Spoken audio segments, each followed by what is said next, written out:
नमस्कार साथियों, गरजते बादल चैनल में आपका स्वागत है।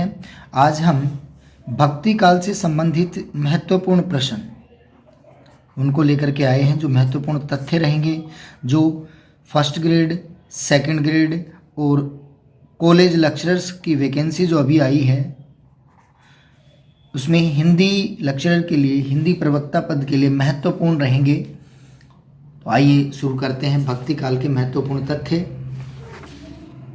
भक्ति काल से संबंधित या भक्तिकालीन साहित्य से संबंधित महत्वपूर्ण प्रश्न कौन कौन से हैं, तो उसमें देखते हैं। सबसे पहले देखते हैं, भक्ति के उद्भव के विषय में डॉक्टर सत्येंद्र के अनुसार, डॉक्टर सत्येंद्र जी ने क्या कहा है कि भक्ति द्रविड़ उपजी, लाए रामानंद, प्रकट किया कबीर, चहुं दिशा नवखंड।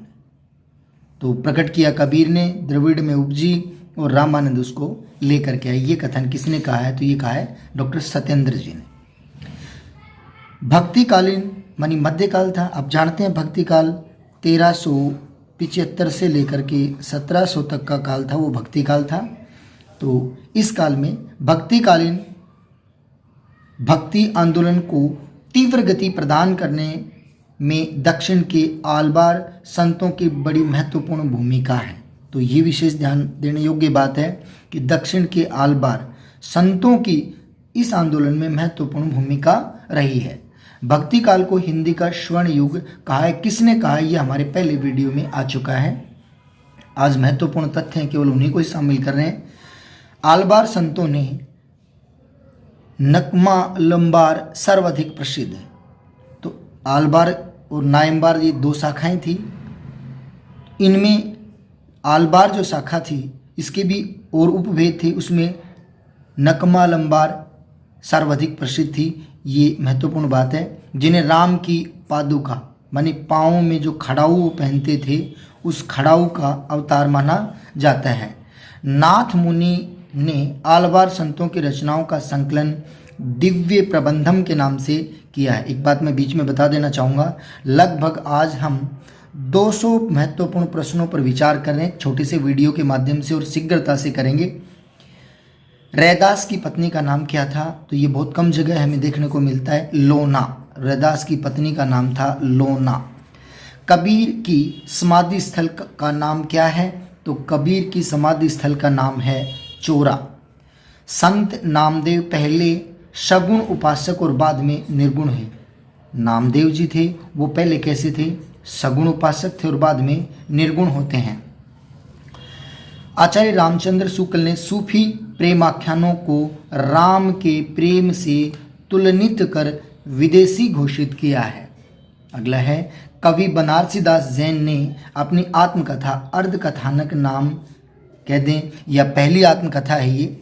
बनारसी दास जैन ने अपनी आत्मकथा अर्धकथानक में बताया है कि भक्ति काल के युवक सूफी प्रेमाख्यानों को पढ़ने के लिए सदा लालायित रहते थे, क्योंकि उसमें प्रेम तत्व की प्रधानता थी। और मैं यहाँ एक बात और बता देता हूँ, एक प्रश्न और क्लियर हो जाता है कि पहली आत्मकथा कौन सी थी, किसने लिखी? तो बनारसी दास जैन ने लिखी थी और अर्धकथानक के नाम से लिखी थी। इसके बाद देखते हैं, पद्मावत का पूर्वार्ध काल्पनिक एवं उत्तरार्ध ऐतिहासिक है। ये भी महत्वपूर्ण बात है यहाँ कि इसका पूर्वार्ध है वो काल्पनिक है, कल्पनाओं के आधार पर है, और उत्तरार्ध बाद का जो हिस्सा वो इतिहास पर आधारित है। पुष्टि मार्गीय नंददास पहले राम भक्त कवि थे।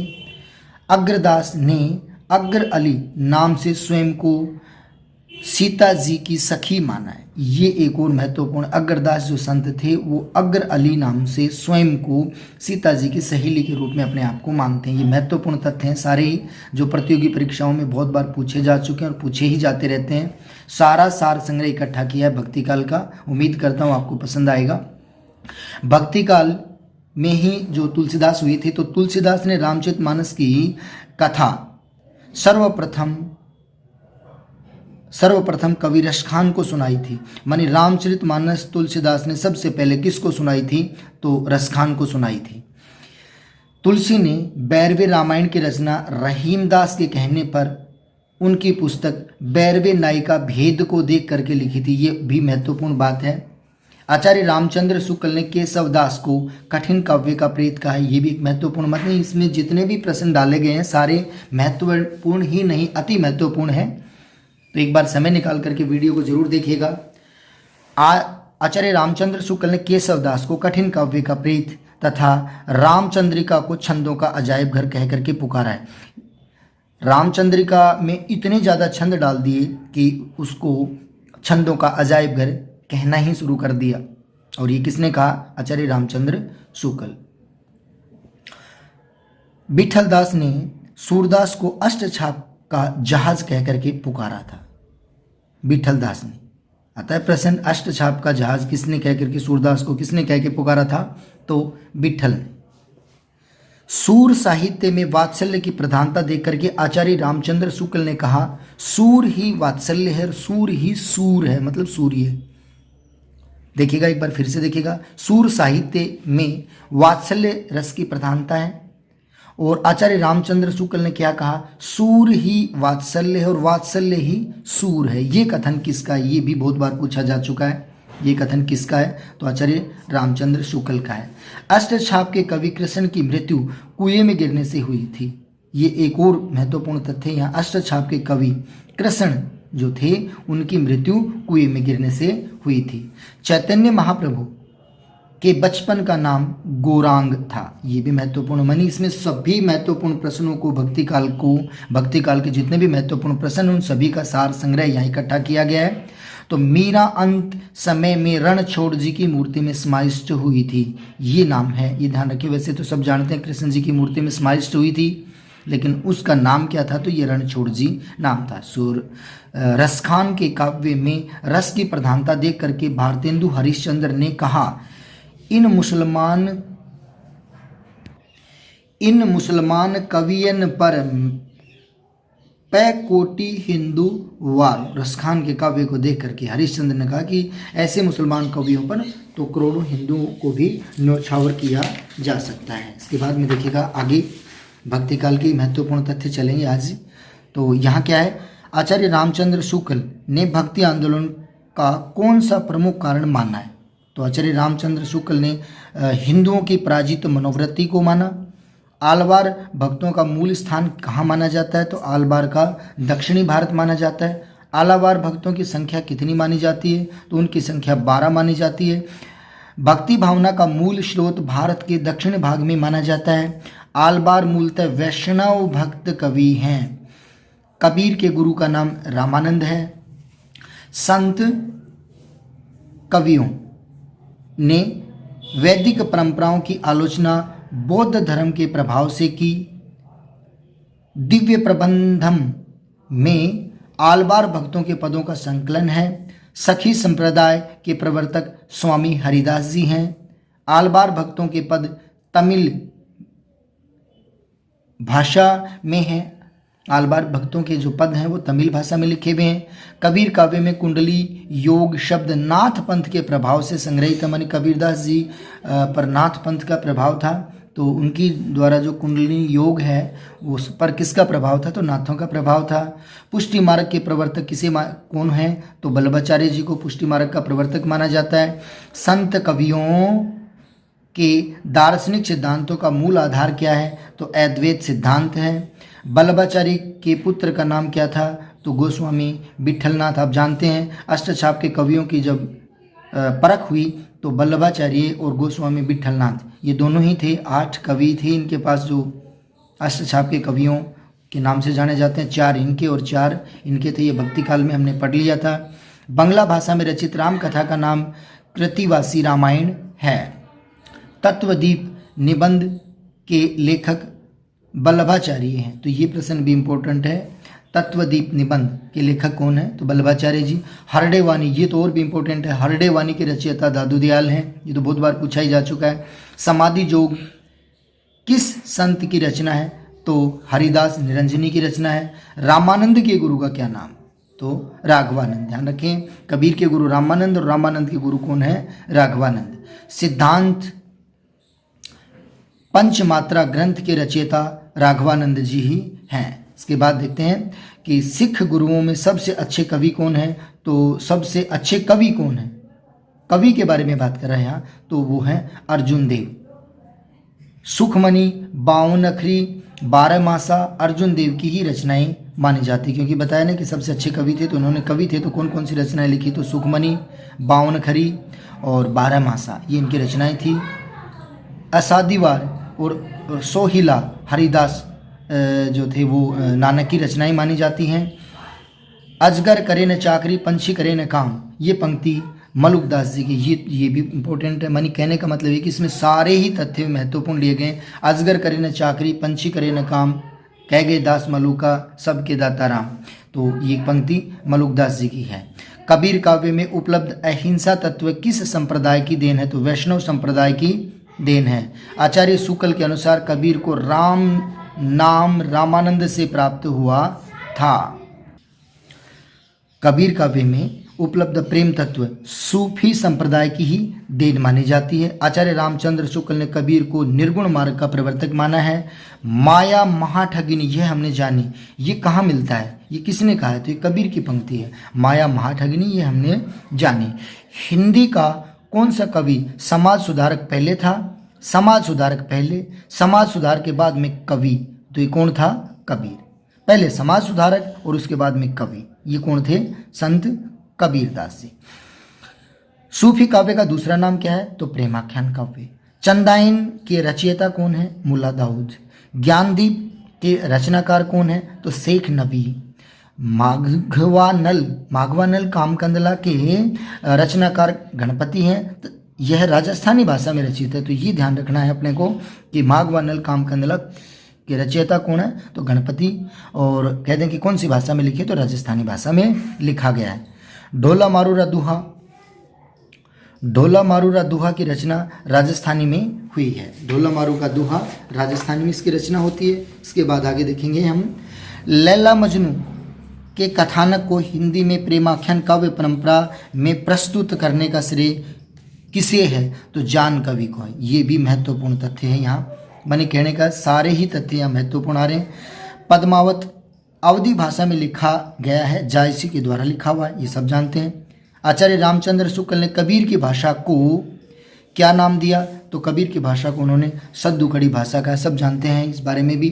पंचमेली भाषा भी कहा जाता है। हजारी प्रसाद द्विवेदी ने कबीर को वाणी का डिक्टेटर कहा है। ये प्रश्न फिर से एक अति महत्वपूर्ण प्रश्न है, बार बार पूछा जाता है। इसके बाद देखते हैं, सखी का मूल तत्सम शब्द क्या होगा, तो साक्षी। साखी जो हमने कबीरदास जी में देखी थी ना, साखी शब्द और रैमणी, जो बीजक कबीरदास जी का जो ग्रंथ है बीजक, तो बीजक के 3 भाग थे, शब्द, साखी और रैमणी। इसमें कई बार प्रश्न ये आ जाता है कि बीजक कबीर के द्वारा लिखी पुस्तक का क्या नाम, तो ऐसा करके आ जाता है बीजक। जबकि कबीर तो आप सब जानते हैं अनपढ़ थे, मसी कागज छुयो नहीं, कलम गई नहीं याद, तो इनके शिष्य थे, आप सब जानते हैं धर्मदास जी। तो धर्मदास जी ने ये लिखा था बीजक, और उन्होंने ये भजन बोले थे, गाए थे।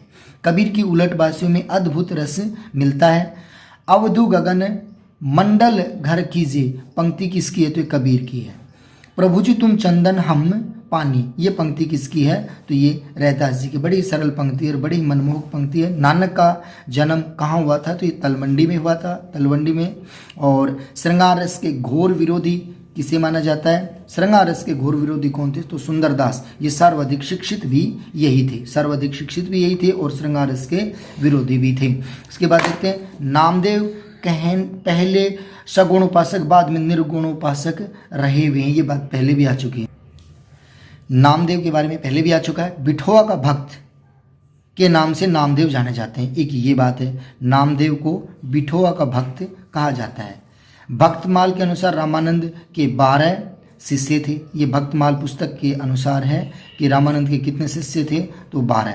अब क्या कबीर पंथ का निर्माण, तो भारतीय ब्रह्मवाद है। कैसे हुआ था उनका पंथ का निर्माण, तो भारतीय ब्रह्मवाद, सूफियों का भावनात्मक रहस्यवाद शामिल है, वैष्णव का अहिंसावाद उसमें शामिल है। तीनों के मिलने से क्या बना कि कबीर पंथ। तो कबीर पंथ में क्या क्या चीज़ें आती हैं, तो भारतीय ब्रह्मवाद आ जाएगा, सूफियों का भावात्मक और रहस्यवाद आ जाएगा, और वैष्णवों का अहिंसावाद। इसके बाद आगे देखते हैं कि जायसी शेर शाह के समकालीन कवि थे। ये तो यूजीसी नेट के एग्जाम में कई बार पूछा जा चुका है कि जायसी या शेर शाह के समकालीन कवि कौन थे, तो जायसी थे। जायसी के गुरु शेख मोहिदी ठीक, एक ये भी महत्वपूर्ण प्रश्न, जायसी के गुरु का क्या नाम है?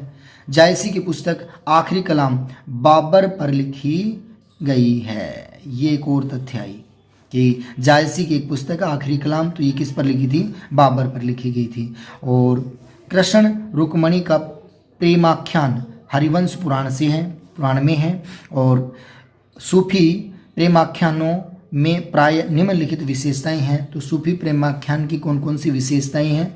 नायिका के नाम के अंत में वती, वती का प्रयोग हुआ है। नायिका किसी द्वीप या की निवासिनी होती थी, जैसे सिंगल द्वीप में देखें तो आपने देखा होगा मंजन की मधुमालती, आपने ग्रंथ पढ़ा होगा, देखा होगा, तो उसमें वो सिंगल द्वीप की राजकुमारी होती है, तो मानी कोई न कोई द्वीप में निवास करने वाली होती है।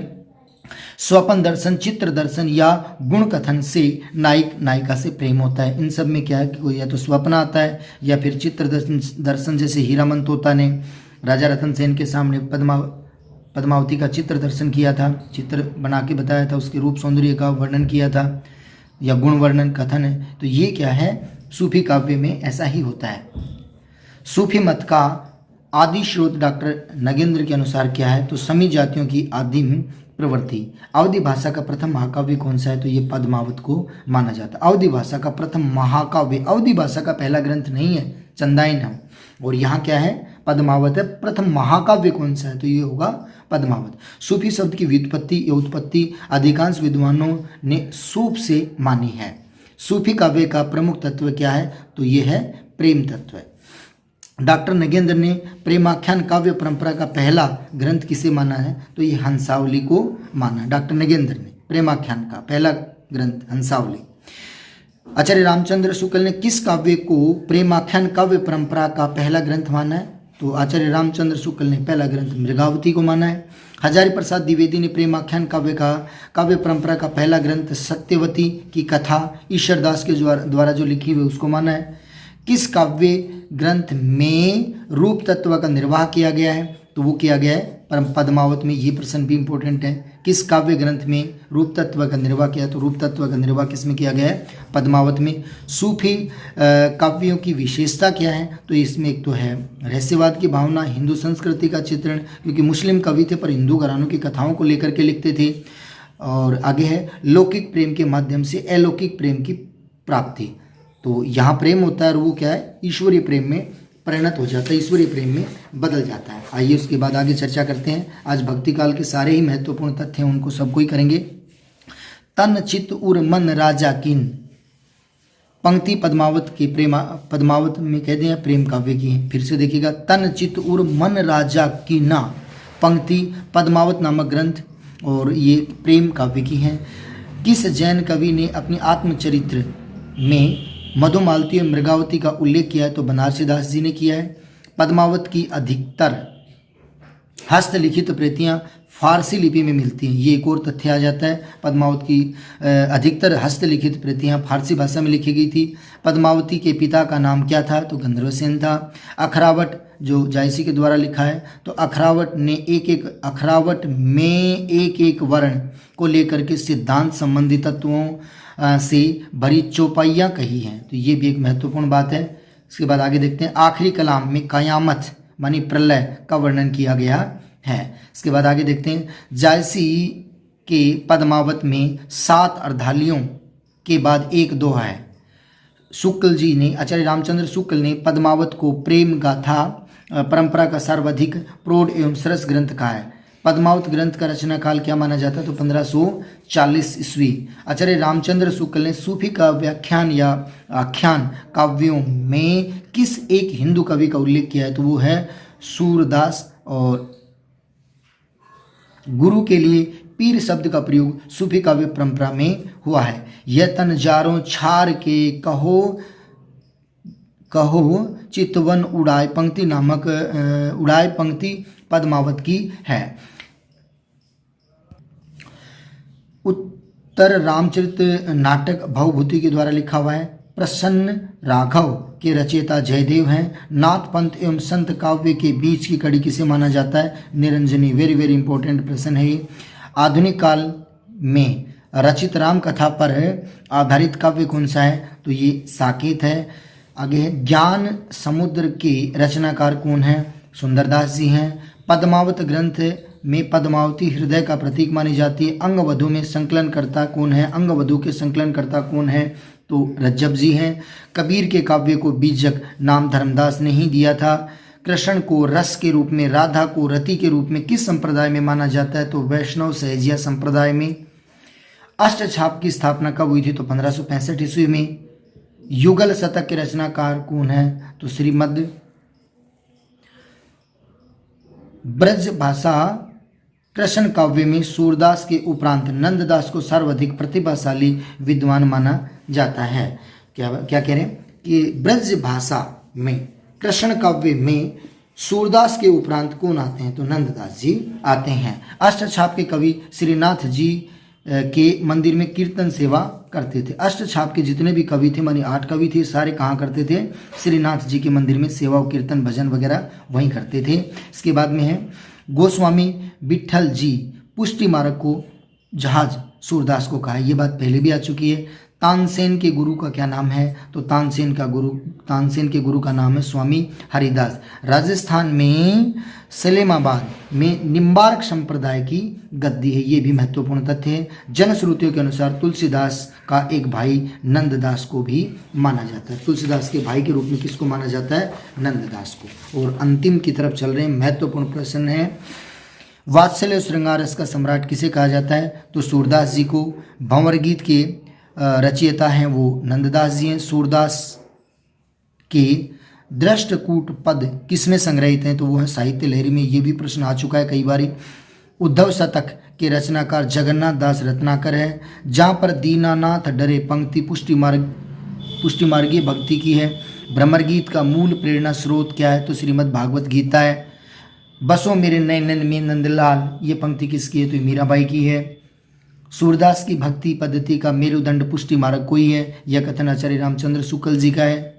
कृष्ण गीतावली तुलसीदास जी के द्वारा लिखी हुई है। देखो नाम से तो ये है, आप जानते हैं तुलसीदास जी राम भक्त थे और एक ही पुस्तक उन्होंने भगवान कृष्ण पर लिखी थी, कृष्ण गीतावली। इसके अलावा अगर तुलसीदास जी की रचनाओं के बारे में चर्चा करें तो वो हैं रामचरितमानस, कवितावली, दोहावली, जानकी मंगल, पार्वती मंगल, हनुमान बाहुक, राम आज्ञा प्रसन्न, और एक उन्होंने भगवान श्री कृष्ण पर लिखी थी कृष्ण गीतावली। आगे देखते हैं सूर सागर का काव्य रूप क्या है? तो ये प्रबंध रूप में है। मीरा की भक्ति भावना कैसी है? तो ये माधुर्य भाव की है। अष्टछाप की स्थापना का श्रेय किसे जाता है? विठलनाथ जी को जाता है। रास पंचाध्यायी पर मुग्ध होकर के नंददास को जड़िया की उपाधि दी गई, ये भी महत्वपूर्ण बात है। भ्रमर गीत में वियोग श्रृंगार का वर्णन किया गया है। संतन को कहाँ सीकरी सो काम पंक्ति कुंभनदास जी के द्वारा लिखी हुई है। महाभारत में किस पर्व में राम कथा का वर्णन है? तो वो अरण्य पर्व है उसमें। महाभारत के किस पर्व में? आप सब जानते हैं कि महाभारत के जितने भी पाठ हैं, जितने भी भाग हैं, उन सबको पर्व के नाम से जाना जाता है। रामायण के जितने भी भाग हैं उन सबको कांड के नाम से जाना जाता है। और आप कहें तो और आदिकाल में अगर हम बात करें कि पृथ्वीराज राजसो, उसमें प्रत्येक अध्याय को क्या कहा गया है? तो समय कहा गया है। ये विवरणात्मक अध्ययन आगे और पीछे हम कर चुके हैं, आगे भी करेंगे और पहले भी हम कर चुके हैं। आज तो स्पीड से इसी में चलते रहेंगे। महापुराण नामक जैन काव्य राम का वृत्तांत इसमें किया गया है। महापुराण जो काव्य है उसमें जैन काव्य में राम का ही वृत्तांत किया गया है। महापुराण के रचनाकार पुष्यदंत हैं। तुलसी की कौन सी रचना है जो कविता सवैया शैली में लिखी गई? तो कवितावली है। और इसके बाद देखते हैं रामानंद संप्रदाय की प्रसिद्ध गद्दी राजस्थान में कहाँ है? तो गलताजी में है। और लोकनायक वही हो सकता है जो समन्वय कर सके, ये वेरी वेरी वेरी इंपॉर्टेंट कथन है। लोकनायक वही हो सकता है जो समन्वय कर सके, मिला सके, यह कथन हजारी प्रसाद द्विवेदी जी का है।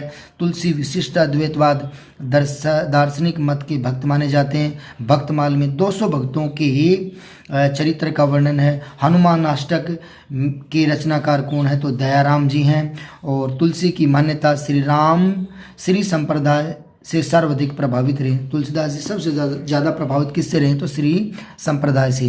तुलसी को मुगल काल का सबसे बड़ा व्यक्ति स्मिथ ने माना है। मुगल काल का सबसे बड़ा व्यक्ति स्मिथ ने माना है। और जानकी जी की सखी बन करके रचना करने वाले भक्त कवि अग्रदास जी हैं। राम भक्ति शाखा में सखी भाव की उपासना पद्धति के प्रवर्तक जीवाराम जी हैं। आज इतने सारे महत्वपूर्ण तथ्य जो थे वो भक्ति काल से संबंधित थे सारे, और भक्ति काल के ये जो तथ्य हैं लगभग 200 से ज़्यादा बातें हमारी रही हैं इसमें। तो इनमें से चाहे आप नेट की एग्ज़ाम दे लें, चाहे फर्स्ट ग्रेड या सेकंड ग्रेड, कोई सा भी हिंदी से संबंधित अगर कोई भी प्रतियोगी परीक्षा है उसमें से जाहिर सी बात है इसमें से बहुत सारे प्रश्न आपको मिलने की हम उम्मीद करते हैं, मिलेंगे। आज के लिए धन्यवाद, थैंक्स।